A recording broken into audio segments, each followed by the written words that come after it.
Yes, people, welcome to another episode of Traps Talks with myself, Traps. If you're new to the channel, like, share, subscribe, you know what to do, man. But just here to talk, just give you my point of view on the weekend so far. I'm doing this at the half-time between the City and Spurs game. It's 1-0. I said City would beat Spurs, but another 45 minutes, you know what Spurs are like, big bottle jobs in this thing. So we'll see what happens in the second half. This ain't over.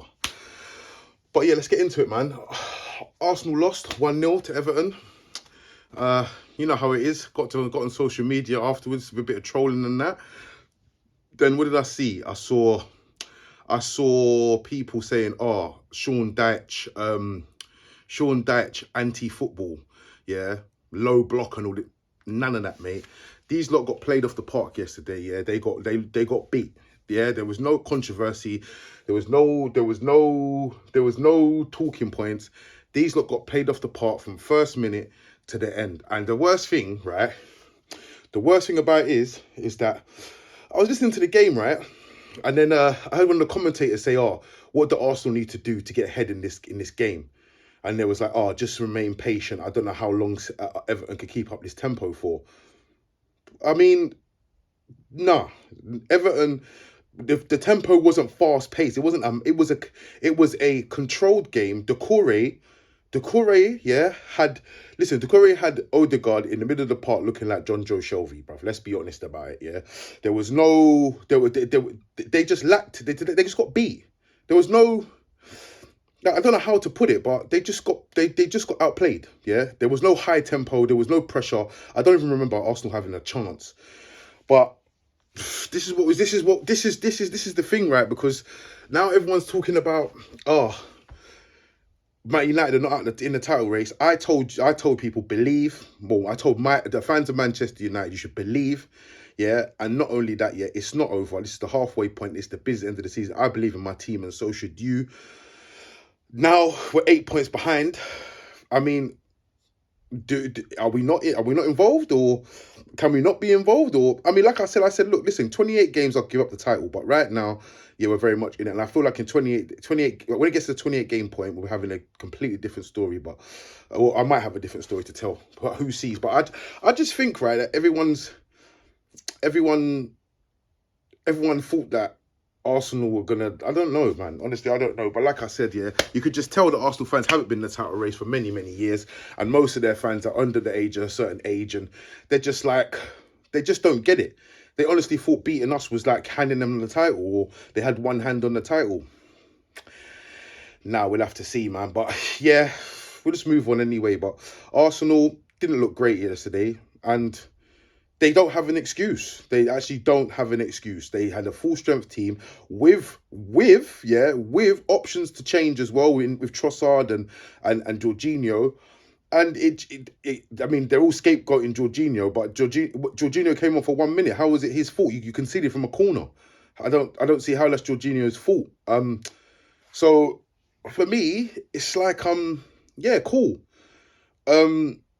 You can use whatever excuse you want, but the fact is you were full strength, you with options, you went to Goodison and you got played off the park. That's my take on things anyway. So then let's move on to the Man United game. I'm not going to touch on all the games. I'm going to touch on the major key points. But I mean, 2-0 up, cruising. Yeah, gifted penalty in the first few minutes. Fernandes sticks it away, looking comfortable. 2-0. Moment of madness. Big melee. Jeffrey Schlupp with a push. Anthony, a bit theatrical, but at the same time, Casemiro's come. He's put his hands around. From what it looks like, he put his hands around his neck. But obviously, you know how it goes. After the game, new angles come out. Do I think it's a red card? No, I don't think it's a red card. I don't. At the same time, I don't blame the ref because the ref was, from what I could see, the ref was prepared to just continue with play. It's VAR that and if you look at who's at the VAR, they've had a couple of stinkers. Not even just in the Premier League, in the Championship as well with Newcastle. I mean, you can go look that up. But nevertheless, he spotted something. Casemiro with his hands around his neck, he sent him off.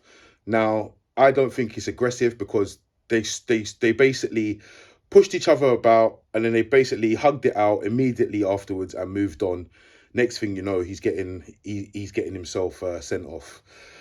I think they should appeal it because, I mean, I know people are saying, oh, if he appeal, he can get a 4-match ban for a frivolous appeal, but I don't think it's frivolous, because a frivolous appeal is just, oh, let's just appeal it for the sake of appealing it. But at the end of the day, he's got a couple of points to make out that the inconsistencies of the referee is that you've got VAR, you've checked VAR. If you haven't seen Jordan Ayew with his hands around his the throat, then you're not doing your job properly. VAR's not doing the job properly, and if that's the case, they shouldn't have drew his attention to anything, because they should have just looked at it and said, you know what, there's too much going on here. Jeffrey Schlutt's been booked, the instigator. Anthony's been booked for the retaliation, and we're going to move on. But no, they decided to continue. And I mean, there's an angle where it looks like he's got a whole scuff of his shirt, not his neck. So, I mean, I think they should appeal it. They should definitely appeal it. I think it's a yellow at worst case scenario, just like the rest of them. And not only that, I mean, yeah, like I said, there was so much going on. It was a big melee, and I just feel like the referee got pushed into singling out Casemiro, to be honest with you. So I'm not going to blame him for that one. However, he did. There was another incident where I think it's Sabitzer got the ball. He's tackled. I can't remember who he tackled, but he's tackled one of the Crystal Palace players, and he's put Rashford through 1v1 on the left flank, and basically he's blown up for it, but it's not a foul. And what I don't really understand VAR, because if it was, I would just if from what I understood, I would say you just continue with that, and then obviously the outcome, whether he shoots or he gets past or whatnot, then you review it. Possible foul. That's what I think, but I don't know, man. I've told people 1,000 times what I think about the referees in this country, but what I think they need to do with the referees in this country, I feel like what they need to do, right, is they need to go to a German league and make an agreement with them where the referees from this country just do a trial. Do a 10-game trial. Yeah? So they'll do 10 games in this country where they monitor the referees, right? And the referees do, basically, you monitor them on controversial decisions. How many controversial decisions? How many 50-50s?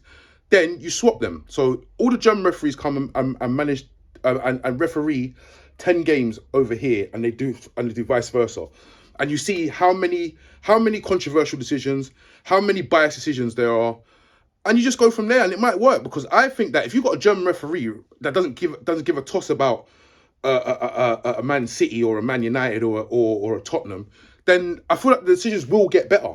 I feel like they need to recruit referees from other leagues, not players from other not ex-players, because the thing is with the ex-player thing is like, cool. So if you're applying, if you're going to apply for the job, right? I mean, surely there should be a question on it that says, have you ever in your career tried to fool a referee into giving you a decision that you know is wrong? And every player's done it. So therefore, it's like going to court. Like if you've got a criminal record and you can't do jury service. So how can you be VAR if you've tried to fool a referee in your playing career, which 99% of players have done? So I don't think that will work. But I think generally the foreign referees, yeah, or the referees from other leagues, the German, the Spanish, or whatever, and they just need to get them. Or it's the best league in the world. So employ the best referees, the ones that go to the World Cups, the ones that go to the Euros and the Confederations or whatever cups they go to. Yeah, get them all in here and just get them to just referee the matches, isn't it? Because it's getting from bad to worse. But I'm not going to say United there is an agenda on United, because it's happening to everyone. But I mean, I see them at McTominay penalty the other day not given, the Rashford goal given. So I don't care. This is why I don't care, because what will happen now is that we will get a dubious decision. Everyone will say, "Oh, that's a skank," or that's a cheat, and it's going to be like, no, it's just restoring the balance from the other day when this happened. So I mean, it is what it is, but I just feel like Casemiro got himself singled out. But nevertheless, yeah, he could have avoided it. Let's put it that way, anyway. But never mind. We 2-1. We was up cruising. Then he gets sent off. Then we was under a load of pressure. But the boys grinded out the win. They grinded it out. They put they. I mean, to be honest with you, you end up bringing. We had 4 centre-backs on the pitch at one point, but nevertheless, 3 points. Some people say it's an ugly win. I say there's no such thing as an ugly 3 points.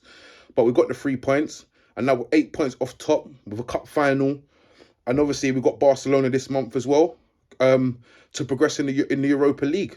So we've got West Ham as well, in the FA Cup. So things are looking good either way, man. I feel like United have had a positive season, and we're in February already. So it's looking good, man. It's looking good. It's looking good. But right now, as I'm saying, I'm watching Spurs. Spurs are 1-0 up. I didn't think this would happen. I mean, supporting Spurs, right, and Liverpool must be the most annoying thing in the world, right? Because the only team they get up for is Man City. That's it. Like, they'll live for the whole season getting battered by every Tom, Dick and Harry. And then as soon as City rock up, they'll turn up. I mean, to be honest with you, I have no interest in this game. I mean, the only interest I would have is just as applying as much pressure to Arsenal, because I feel like Arsenal are buckling under the pressure right now. Whether they want to admit it or not, they've just lost 2 on the bounce. Whether they want to admit it or not. But that is what it is, man. But going forward, as I said the title race, the title race is well and truly open. It's a different season. I mean, people are talking about, even before, but maybe say 10 games back, people are talking about, Liverpool are going to do this comeback thing. Maybe the comeback ain't coming this season. Has anyone ever thought about the comeback ain't coming this season? City are going to go on a run. Maybe that run ain't coming. Yeah, maybe that run is just not coming this season. Maybe it is what it is right now, because people are forgetting that United are unbeaten for, I can't remember how many games, but they're unbeaten at Old Trafford for quite some time now. You're forgetting that Newcastle have lost 1 game this season. So this is not the season. This is not the season where you think that, like, people think that City are just automatically guaranteed a run or guaranteed to step it up. Maybe it's not happening this season. Just maybe. But to be honest with you, if I was Pep, right, for instance, if I was Pep, I would look at this season as basically, look, these coming off the back end now. If you look at the situation going forward, Chelsea, big investment. Don't know how it's going to pan out for them. I mean, I have my reservations, but nevertheless, we'll have to see. We've got Liverpool due a takeover or some investment. We've got United due an investment, it's looking like a takeover. With all these teams getting taken over, I think next season is going to be very difficult. Yeah, for teams like Man City and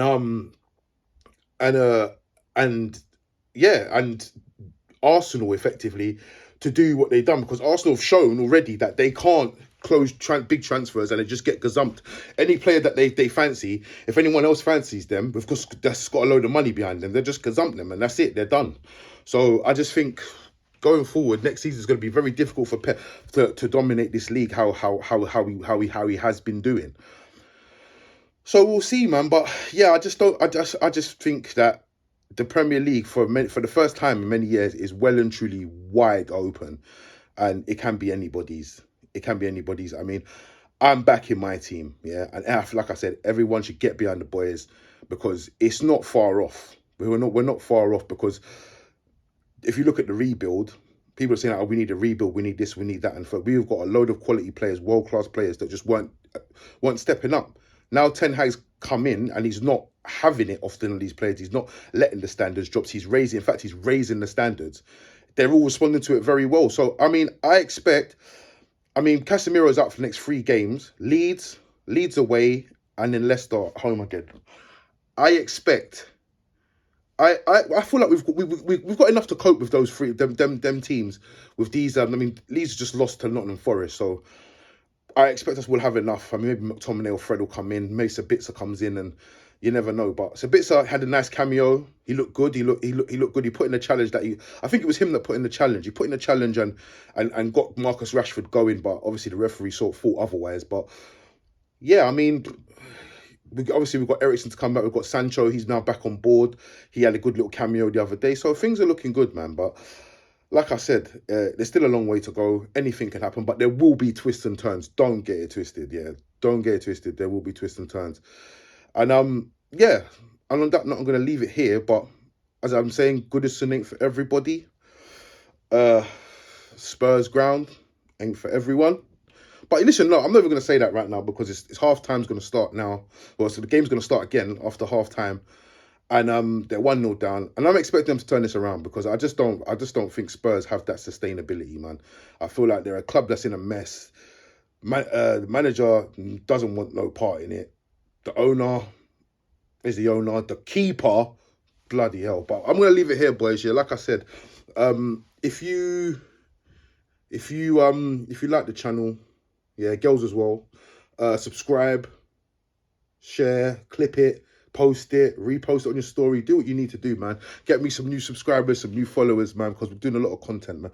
And I've just gone and got some of them point of view glasses, them recording glasses. So I'm going to the Wembley for the final. So I'm taking anyone that watches me on Instagram or on YouTube. I'm taking you all with me over there, so you get to see anything that I see throughout the whole day. You'll get to see it as well, man. But big up, man. Enjoy the rest of your weekend.